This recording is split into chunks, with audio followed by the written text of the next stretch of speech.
हम लोग आर्मी में रहे हैं, हम कैंट के अंदर रहे हैं, हमें पता कि कैंट के अंदर कितनी ज़्यादा सिक्योरिटी होती है। एक सिंगल आदमी अंदर नहीं जा सकता, तो वहाँ 300 टन लेके वो RDX लेके एक गाड़ी कैसे पहुँच गई। प्रधानमंत्री जी आज चुप क्यों हैं? चुप्पी के मायने यही है कि जो सत्यपाल मलिक बोल रहे हो सकते हैं। आज हम बुला रहे हैं प्रधानमंत्री जी, आप जंतर मंतर आइए। इसके कोने कोने से बड़े क्रांतिकारी लोग आ रहे हैं और जिनका जमीर जिंदा हुआ। ये सिर्फ और सिर्फ देश का बेड़ा गर्क करेगी, वो कर दिया है। तो आप एक पत्रकार हैं, जाइए प्रधानमंत्री जी के पास और प्रधानमंत्री जी से सवाल कीजिए। 2 सवाल कर दीजिए मेरी तरफ से भी। जवान और पहलवान दोनों ही मुद्दे पर सरकार की चुप्पी है और इसी चुप्पी को लेकर जो चुप्पी लगातार बनी हुई है, इसको लेकर देखिए जंतर मंतर पर किस तरीके से पहलवानों के समर्थन में देश के अलग अलग जगह से लोग यहाँ पर पहुँच रहे हैं। हमारे साथ मैडम है, पूर्व मेजर है, उनकी पत्नी है, तो उनसे बातचीत करेंगे। कैसे देखती हैं पुलवामा को लेकर इतना गंभीर आरोप, सरकार की चुप्पी, और पहलवानों को लेकर भी सरकार की चुप्पी? देखिए, सरकार गुनहगार है, शायद इसीलिए वो चुप है। अगर वो साफ सुथरी होते तो आके खुल के इसका जवाब देते। और सत्यपाल मलिक जी ने पुलवामा के ऊपर इतना बड़ा सवाल किया है, तो प्रधानमंत्री जी जवाब क्यों नहीं दे रहे? प्रधानमंत्री जी बहुत बड़ी हमेशा मन की बातें करते हैं ना, तो सत्यपाल मलिक का जवाब दें प्रधानमंत्री जी, बताएं तो सही कि सत्यपाल मलिक बोल रहे हैं उसमें क्या कितनी सत्य है। ये बताइए कि आपके पति मेजर रहे हैं पहले, उनका अनुभव आपसे काफी शेयर किया होगा। कैसे देखते हैं जो जवान है, किस तरीके से देश के लड़ते हैं और कितने कितने घंटे लगातार जो है वो बॉर्डरों पे लगातार बैठे रहते हैं, कैसे देखते हैं? देखिए, देश के जवान बहुत ही मुश्किल हालातों में देश की सेवा करते हैं। बर्फ में हो या फिर जैसलमेर वगैरह की गर्मी में हो, राजस्थान बॉर्डर पे गर्मी में हो, बहुत तकलीफों में रहते हैं। और बर्फ के टाइम तो कितने सारे भाइयों का तो ऐसा कि पैरों के अंगूठे गल जाते हैं, किसी की आंखों की रोशनी चली जाती है। जब वो बर्फ में होते तो इतनी सनलाइट होती है, इतनी चमकती कि आंखों की रोशनी भी, आंखें भी खराब हो जाती हैं। इतनी तकलीफ में होने के बावजूद सरकार कहती है कि उनको पेंशन देने के लिए सरकार के पास पैसा नहीं है। ये देश का दुर्भाग्य है। जो देश के लिए न्यौछावर कर जाते हैं अपनी जान, उनकी फैमिली के लिए पैसा नहीं है सरकार के पास। उद्योगपतियों का करोड़ों कर्जा माफ कर देती है सरकार, और देश के सैनिकों के लिए इनके पास पैसा नहीं। अमित शाह जी कहते हैं कि पहले क्यों नहीं बोले सत्यपाल मलिक जब अपने पद पे बैठे हुए? आप बोल दिए तो आप जवाब दो, ना बोलो। उस टाइम बता रहे हैं ना सत्यपाल मलिक जी कि प्रधानमंत्री जी ने उनको चुप रहने के लिए बोला, तो शायद वो उस टाइम उनके नीचे काम कर रहे थे, ड्यूटी पे थे, शायद इसलिए वो चुप रह गए। लेकिन आज अगर वो जो बोल रहे हैं उसका तो जवाब दे सरकार। क्या मायने मानते हैं आप चुप्पी के? चुप्पी के मायने यही है कि जो सत्यपाल मलिक बोल रहे हैं वो सत्य है। क्या लगता है सरकार का, प्रधानमंत्री का इस पर जवाब आएगा? मोदी जी इस पर खुल के बोलेंगे? अब बोलना होता तो अब तक बोल चुके होते। आपसे अनुरोध करती हूँ, आप एक पत्रकार हैं, जाइए प्रधानमंत्री जी के पास और प्रधानमंत्री जी से सवाल कीजिए। 2 सवाल कर दीजिए मेरी तरफ से भी। एक तो सत्यपाल मलिक जी ने जो सवाल उठाए हैं उसका जवाब प्रधानमंत्री जी क्यों नहीं दे रहे। दूसरा सवाल प्रधानमंत्री जी से पूछिए कि जिन खिलाड़ियों को जब गोल्ड मेडल लाई थी, प्रधानमंत्री जी ने चाय पे बुलाया था इनको, प्रधानमंत्री जी ने इन बेटियों को बुक्के दिए थे, प्रधानमंत्री जी ने इनके साथ सेल्फी ली थी। आज वो ही बेटियां उन्हीं के पार्टी के नेता पे आरोप लगा रही है शारीरिक शोषण का। तो प्रधानमंत्री जी आज चुप क्यों हैं? आज क्यों नहीं बेटियों की साथ दे रहे प्रधानमंत्री जी? प्रधानमंत्री जी से अपील करती हूँ कि आइए जंतर मंतर और खिंचवाइए इनके साथ फोटो, और जो बेटियां सवाल कर रहे हैं उनका जवाब दीजिए आप। प्रधानमंत्री इन्हीं बेटियों को कहा था कि मैं इनके परिवार को जानता हूँ, अपने परिवार के साथ मेरे घर पे आइए, चाय पे आइए। तो आज हम बुला रहे हैं प्रधानमंत्री जी, आप जंतर मंतर आइए, आपके साथ फोटो भी खिंचाएंगे खिलाड़ी हैं और आपसे सवाल करेंगे, आप उन सवालों का जवाब दे दीजिए। ब्रिजभूषण से जब पूछा गया इस मामले पर, वो कह रहे हैं कि ये आरोप जो है सरासर गलत है। कोई बेटी ऐसा झूठा आरोप लगाएगी? अरे जांच तो होनी चाहिए। अगर हम बोल रहे हैं कि अगर बेटियां झूठ बोल रही तो हमारी बेटियों को सजा दो, बट निष्पक्ष जांच तो करो तुम। ऐसे ही उसने कह दिया कि बेटियां झूठा आरोप लगा रही हैं। कोई बहन बेटी इतना बड़ा आरोप नहीं लगा सकती। ये सोचे कि कितना मुश्किल से कितना समय लगा इन बच्चों को ये बात बाहर तक लाने के लिए, और वो भी एक बाहुबली नेता के सामने जो इतना, मैं ये कहूँगी कि इतना पावर में है, इतने उसके आसपास जो लोग हैं, इतने डेंजरस लोगों के साथ में रहता है वो, उसके बावजूद अगर इन बेटियों ने हिम्मत दिखाई है, और अभी भी जो बेटियों ने 7 बेटियों ने शिकायत दर्ज कराई है, उनके घरों में जा के धमकियां मिल रही हैं बेटियों को।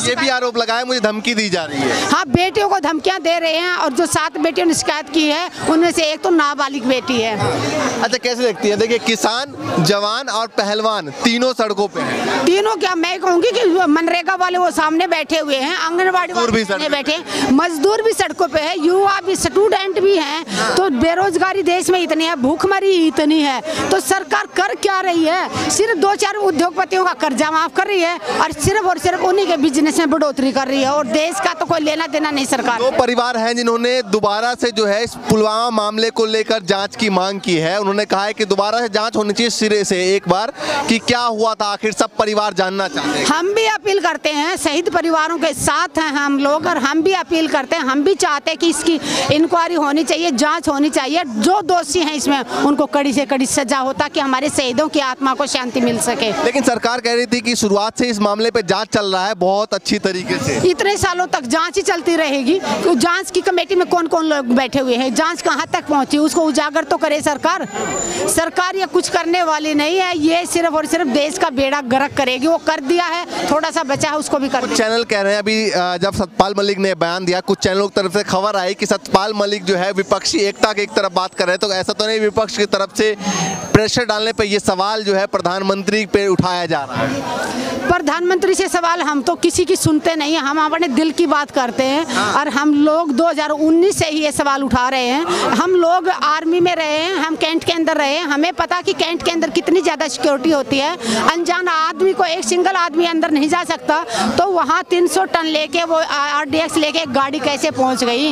ये कैंट में हम कैंट में रहे हम 25 साल, तो हम यही सवाल कर रहे हैं कि वहाँ 300 टन लेके RDX की गाड़ी कैसे पहुँची, ये सवाल जरूरी है। तो हम तो 2019 जब ये पुलवामा हुआ था, फरवरी 2019 में, तब से ही पूछ रहे हैं हम लोग। अच्छा, ये जो 5 एयरक्राफ्ट की बात की जा रही है, आप बताइए, थोड़ी जानकारी आपको होगी इस बारे में, क्या वाकई में ऐसा होता है कि सड़क के रास्ते इतने एक साथ काफिला नहीं गुजरता? ऐसा होता है वाकई में, या आप कभी-कभी गुजर जाते हैं? नहीं, देखो वो जांच होती है पहले, कि पूरी जांच अगर क्लियर है तो है, और सबसे आगे खाली गाड़ियां चलती हैं, सिर्फ उसमें एक ड्राइवर है, 1-2 ही लोग होंगे, आगे खाली गाड़ियां जाती है कि रोड पे कहीं पे भी RDX या कुछ लगा हुआ है तो कम से कम ज्यादा नुकसान ना हो।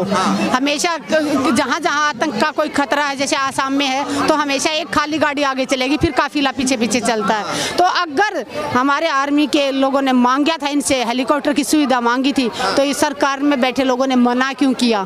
मैं पूछना चाहती हूँ प्रधानमंत्री जी से, आप जब रैलियां करने जाते हो, प्रचार करने जाते हो पार्टियों का, चुनाव प्रचार में आप कितने हेलीकॉप्टरों का इस्तेमाल करते हो? और जब देश सेना के लोग हेलीकॉप्टर मांगते हैं तो ये लोग मना कर देते हैं। तब कहीं ना कहीं एक डाउट होता है कि कहीं ऐसा तो नहीं है, हेलीकॉप्टर दे देते तो इनका नीचे का रोड का प्लान फेल हो जाता। अमूमन तौर पे देखा जाता है कि देश को लेकर अगर सवाल उठाए, सेना को लेकर अगर सवाल उठता है कि भाई ये कैसे हुआ, तो देशद्रोही का टैग जो है वो सबसे पहले लगाया जाता है लोगों के ऊपर, कि भैया सब सेना पर सवाल कर रहे हो। इससे पहले जो है 2019 में भी जो हुआ पाकिस्तान में सर्जिकल स्ट्राइक, तो विपक्ष पार्टियों ने सवाल उठाया था कि भैया क्या स्ट्राइक किया, हमें बताया जाए, तो उन्होंने बोला देशद्रोही है ये। तो देखिए, हम देश की सेनाओं का कभी अपमान नहीं कर सकते, हमारे भारतीय सेनाओं का हमेशा सम्मान करती है देश की जनता, और अभी भी कर रही है, पहले भी करती थी और आगे भी करती रहेगी।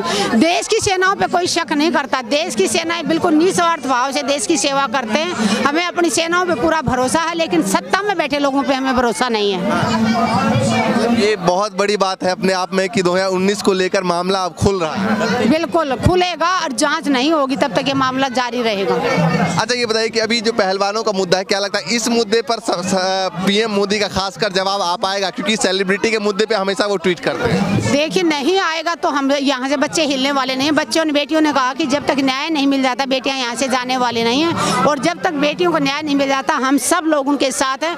2-4 दिन से हम देख रहे हैं, यहाँ देश के कोने कोने से लोग आके समर्थन कर रहे हैं। कल यहाँ राजस्थान से हनुमान बेनीवाल जी आए थे, आज जयंत चौधरी आए हैं UP से, अभी कल सत्यपाल मलिक जी आए थे, परसों हरियाणा के पूर्व मुख्यमंत्री हुड्डा साहब आए थे।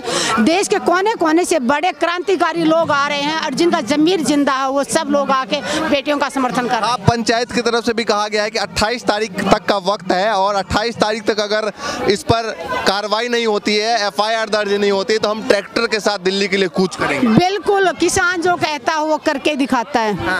इसलिए सरकारें कान खोल के सुन ले, जितना देर करेंगे न्याय देने में उतनी ही मुश्किलें सरकार की बढ़ने वाली हैं, क्योंकि हम अपनी बेटियों को न्याय दिलाए बिना वापस जाने वाले नहीं। पहले दिन से आप यहाँ पर? पहले दिन से यहाँ पे हूँ, और 3 महीने पहले वहाँ सामने मंच लगा था, तब भी मैं बच्चों के में साथ थी, तब बच्चे सरकार की बातों में आके 3 दिन के बाद ही धरना खत्म करके चले गए थे। अब बच्चे जाने वाले नहीं हैं, जब तक बेटियों को न्याय नहीं मिल जाता बेटियां ये भी उठता है कि 3 महीने पहले जिस तरीके से चले गए थे तो क्या पता फिर से चले जाएं, इसको लेकर भी लोगों के अंदर ट्रस्ट। तब खिलाड़ियों को तब अपनी सरकार पे भरोसा था, तब खिलाड़ी बोल रहे थे मैडम सरकार तो हमारे साथ है। अच्छा। आप सरकार के खिलाफ मत बोलिए मैडम, सरकार हमारे साथ है।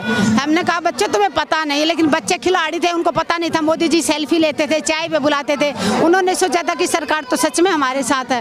अब 3 महीने इंतजार करने के बाद कमेटी बनाने की बात की थी कि सारी मांगे मानी जाएंगी, 3 महीने तक कुछ नहीं हुआ। तो मजबूरी में बच्चों को अभी अक्ल आ गई, कहते ना ठोकर लगने के बाद अक्ल आती, तो ठोकर लग के अक्ल आई है। महिला खिलाड़ियों ने यह भी कहा है कि जिस वक्त प्रधानमंत्री ने बुलाया था हमें, तो हमें ऐसा लग रहा था देश का कोहिनूर हम ही है, लेकिन आज पता लगा कि हमारी हैसियत उनकी नजरों में क्या है, वो कीड़े मकोड़ों की तरह।